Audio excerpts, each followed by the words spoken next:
You're going to be having a lot of urges. You're going to want to take off your clothes and touch each other. But if you do touch each other, you will get chlamydia and die.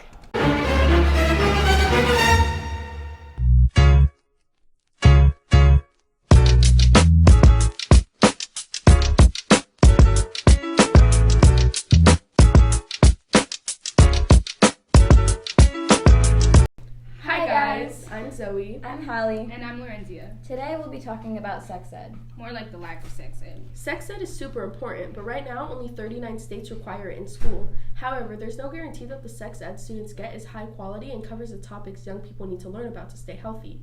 A recent article from our besties over at Planned Parenthood said that of the states that require sex ed, less than half require it to be medically accurate. Dang, that's wild. So if only half the information they're teaching students is accurate, what's the other half? Exactly. It's pretty messed up. Also, more states require sex ed to stress abstinence instead of medical accuracy. Less than half of high schools and only a fifth of middle schools are teaching the sexual health topics that the CDC considers essential for healthy young people. Proper sex ed should be covering topics like human development, relationships, and personal skills.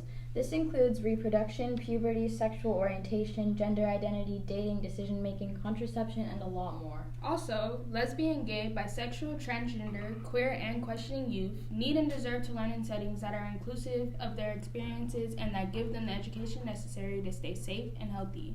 Way too many of us have sat in classrooms where our teachers have failed to appropriately address our identities, behaviors, and experiences. And that's still happening to so many students across the country. I feel like this should be taken a lot more seriously, especially since schools that include LGBTQ+ issues in sex ed report less bullying and harassment. I mean, that makes sense. If kids are more educated, they'll be less likely to be judgmental. And when students are taught proper sex ed, it normalizes conversations about sex and makes it easier for students to advocate for themselves. This is why we are claiming access to quality sex education improves health outcomes and saves lives, specifically within POC and LGBTQ+ youth communities. Large amounts of people are not provided with proper sex ed. This leads to issues such as higher STD and STI rates, higher rates of sexual violence, unwanted pregnancy rates, and more. And now a message from our bio teacher, Xiao, a certified sexual health educator. Not so fun fact. Unintended pregnancy medical costs totaled at least $5.5 billion in 2018. Lack of quality sex ed can cause many biological issues, such as little to no resources, leaving youths unprepared and more susceptible to having unsafe sex. However, this isn't the only risk factor of improper sex ed. Abstinence-only sex ed is dangerous and ineffective because it misinforms children and teenagers about the reality of sex, making pregnancies and premeditated sexual interaction seem like bad things. Parents and teachers don't take into consideration that in our society, consent is not always valued or an option. Relying on consent and excluding knowledge of protection does not benefit students. Yeah, I get it might be kind of awkward for them to talk about sex, but how else are we supposed to learn? I have a lot of sexually active friends with religious and strict parents. It makes it hard for them to get things like protection and birth control, which has put them in a lot of risky and harmful situations. Most situations, consent was not valued. Sexual assault is more common in high school than people realize. I personally did not feel comfortable discussing it with my parents for years because of how their parents are.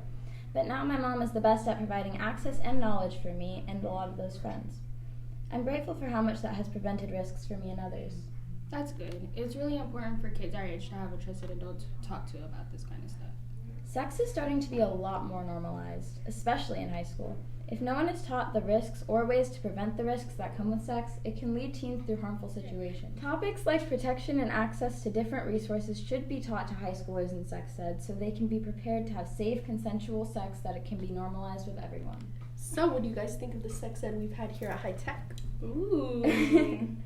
Do you guys remember when they used to separate us in middle school? Yeah, why did they do that? I think it was really dumb because we were all learning different things. No, yeah, we all should have been learning the same things together.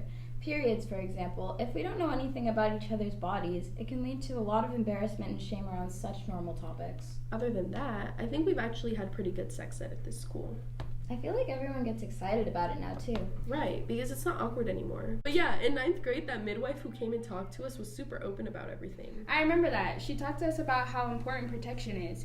Here at High Tech, sex ed feels different each time, which is good because there's always something new. Yeah, I think that was really helpful to us, especially at that age. It's crazy to imagine that a lot of kids don't even get taught about protection or contraception. I'm sure that definitely has a big impact on the number of STIs and pregnancy among teens. I was finally able to learn about LGBTQ+ experiences and statistics in school.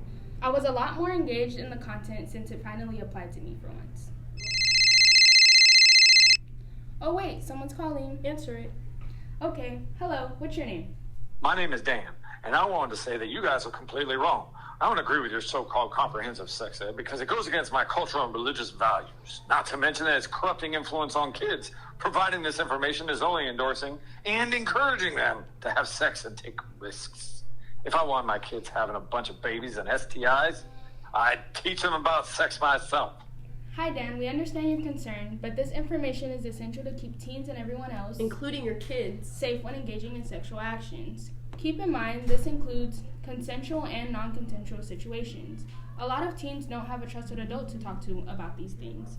Proper sex education in schools helps students prepare for obvious situations they're going to have. It also takes stress away from teens not knowing what to do in sexual situations. Anyways, LOL. I can't believe people actually think like that. I feel bad for those kids. I think we made it pretty clear why sex ed is so important for teens. Let's move on. Even though sex ed is nowhere close to where it should be, there have been some solutions made toward the issue. Yeah, like the California Comprehensive Sexual Health. It requires school districts to ensure that everyone in grades 7 through 12 receive comprehensive sexual health and HIV prevention education. oh, and I also heard that just another school subject or an add-on to a biology lesson. It should be recognized as a safety requirement and a priority for all, regardless of postcode or socioeconomic background. People need to have knowledge of resources easily attainable to them. Contraception and support should be provided to everyone, including POC and queer youth. Income should not be a factor in healthcare. And programs should be created to offer contraception and support for other teens so everyone can be safe. This can be done by incorporating comprehensive sex ed in schools and normalizing conversations around these topics. Thank you for listening to our podcast. We hope you gain some knowledge about this urgent issue and are able to share with your friends and family. If you or someone you know needs additional resources, visit the Planned Parenthood website where you can find abortion services, birth control, emergency contraception, HIV services, general health care, and so much more.